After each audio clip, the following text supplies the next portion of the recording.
지금 뭐 3.1절 원래 날짜 집회라 많이 모이긴 하지만 전국 동원을 해서 그래도 극우 세력들이 꽤 많이 모였습니다. 물론 뭐 옛날 여의도에 비하면 뭐 아무것도 아니지만 그리고 지금 벌써부터 음모론들이 나와요. 그렇죠. 뭐 부정선거 음모론은 오래됐고 그거 말고도 뭐 누구의 글씨체가 어떻게 됐다는 등 뭐 여러 가지 얘기들이 지금 나오고 있습니다. 이게 일종의 뭐 보험 들기 아닌가. 그러니까 뒷날에 기약하기 위해서 실제로 뭐가 문제라고 생각하는 것이 아니라 빌미를 만드는 것이 아닌가. 그래서 좀 약간 예의주시해야 되지 않을까 싶기도 한데 어떻게 보셔요?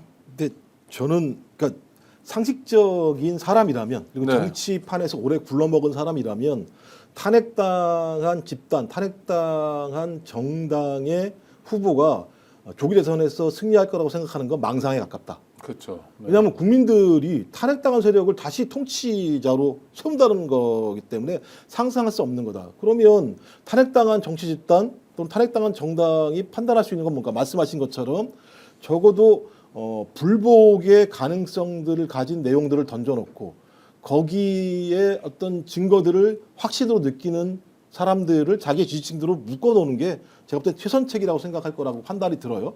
근데 대신 소위 선거판이라고 하는 공적인 공간에서는 정당 같은 경우는 일정의 그 사람들하고 거리를 두겠죠. 그래서 느슨한 결합 정도를 가질 거라 생각이 들긴 하는데 지금 그 리얼미터 여론조사 데이터 가지고 이제 국민의힘이 난리가 났지 않습니까? 리얼미터 그 이번 주에 나온 50% 넘게 나온 결과를 이재명 가지고요. 대표가. 네. 그래서 제가 이제 지난주랑 이번 주랑 리얼미터 조사 데이터를 보니까 그러니까 정당 지지율에서 보수층 중에서 이번 주에 민주당을 지지하는 사람들이 16.6%였어요.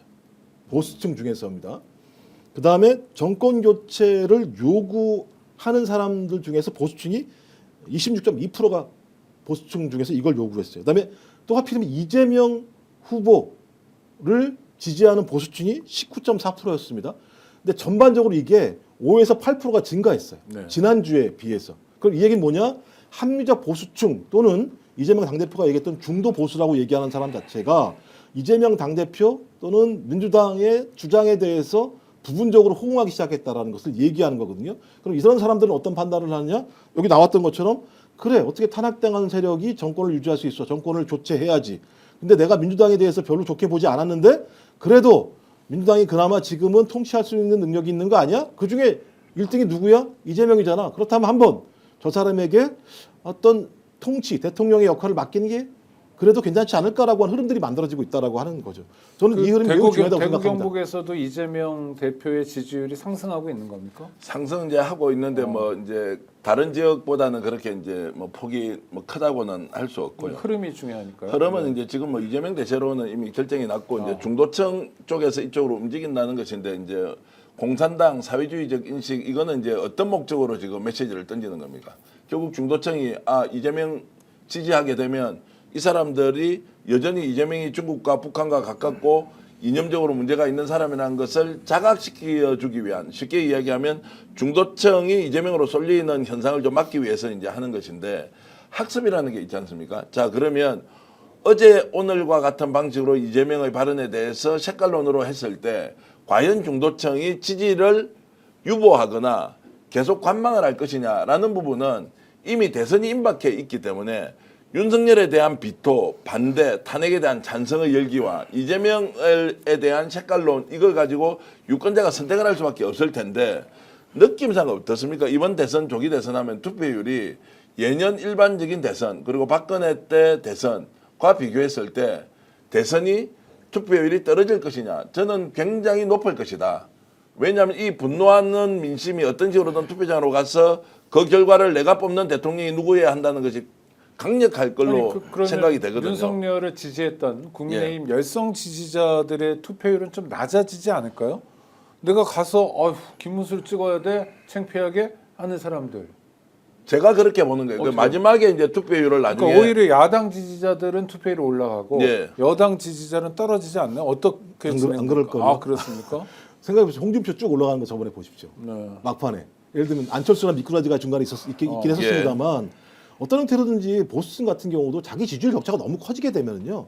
그 다음에 정당으로서의 자기의 정책적인 어떤 역량, 능력 자체를 다 발휘할 수가 없습니다. 그리고 얼마 전에 한 보름 전인가 여론조사를 한 게 제가 어느 기관인지 모르겠는데요. 너무 압도적으로 나온 거예요. 투표 참여율 자체가 말씀하신 응징 투표는 무조건 갑니다. 네. 비가 오나 눈이 오나 바람이 부나 응징 투표는 기분 나빠서라도 가서 투표를 합니다. 그럼 남아 있는 거잖아요. 말씀하신 중도층 또는 탄핵을 당했던 집단을 지지하는 사람들. 근데 저는 중도층들 같은 경우도 마찬가지입니다만 지금 추세를 보면 응징 투표로 갈 가능성이 되게 높다라는 생각이 들거든요. 남아 있는 게 뭐냐? 소위 이제 보수층들인데요. 저는 보수층도 마찬가지입니다. 거기도 응징하는 투표예요. 누구를 응징하느냐? 이재명을 응징하자. 네. 민주당을 응징하자. 예를 들어 좌파를 응징하자라고 갈 거라는 생각이 들고요. 근데 이 그 사회주의 공산당 프레임이 얼마나 문제가 있냐면 저는 이쪽 사람들 참 바보 같다는 느낌이 드는 게 뭐냐면 부정선거 음모론의 핵심이 이거예요. 사회주의 공산당, 중국, 네. 북한이 이렇게 온 거예요. 그러면 이 프레임을 딱 씌우는 순간 부정선거 프레임이랑 결합되기 때문에 중도층을 건드릴 수가 없어요. 이 프레임 가지고는. 중도층이 보면 좀 웃긴 놈들이라는 생각이 드는 것이고 오히려 자기 부정선거를 신뢰하는 믿는 사람들 입장에서는 이 메시지가 다가올 거예요. 그럼 고립화되는 전략의 프레임이라고 저는 보거든요. 제 생각은 그렇습니다. 저는 그래서 제가 볼 때는 저기가 지금 정신을 못 차리고 있다 이 상황에서. 나중에 이제 득표율을 한번 보시죠. 보수층이 이제 어느 정도 결집을 해서 투표장으로 갈 것이냐, 그 결과가 득표로 이어질 것이냐는 것은 예년의 선거와 양태가 상당히 다를 것이다. 보수가 근본적으로 구조적으로 분열된 상황에서 원팀으로 움직이기 어렵다. 그 상황에서 김문수가 되든 한동훈이 되든 오세훈이 되든 누군가 될 거 아닙니까? 그러면 정말로 우리가 이재명과 경쟁하기 위해서 이쪽으로 표를 모아주자라고 하는 것이 예년 같지 않을 거라는 거예요.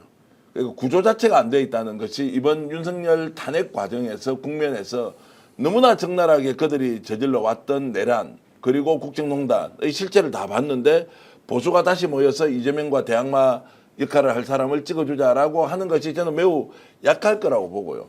대선이 그래도 박빙선거로 갈 수밖에 없다라고 하는 것은 공당에서는 어쩔 수 없지 않습니까? 박빙선거로 하고 가야 되고 늘 겸손한 자세로 임해야 하지만 결과적으로는 저는 표 차이나 그리고 이번 대선의 성격 자체가 상당히 다른 양태로 갈 것이다 라고 생각을 합니다. 또 하나 이재명의 중도 확장 노선이 어느 정도까지 그러면 갈 것이냐, 과연 정책적인 확장 정도에 머물 것이냐, 인적으로도 훨씬 더 넓은 운동장을 만들어서 거기에서 국가 경영을 한번 제대로 해봅시다라고 하면서 영입 인사들을 늘려갈 것이냐, 이 부분도 우리가 매우 주목하면서 봐야 하는데 원사이드한 선거 구도 그리고 상대 후보의 결집성이 매우 약화되어 있는 상황 그리고 진보민주진영에서 후보 한 사람으로 사실상 단일 후보를 추대하고 갈 가능성까지 포함하면서 응징투표냐 아니면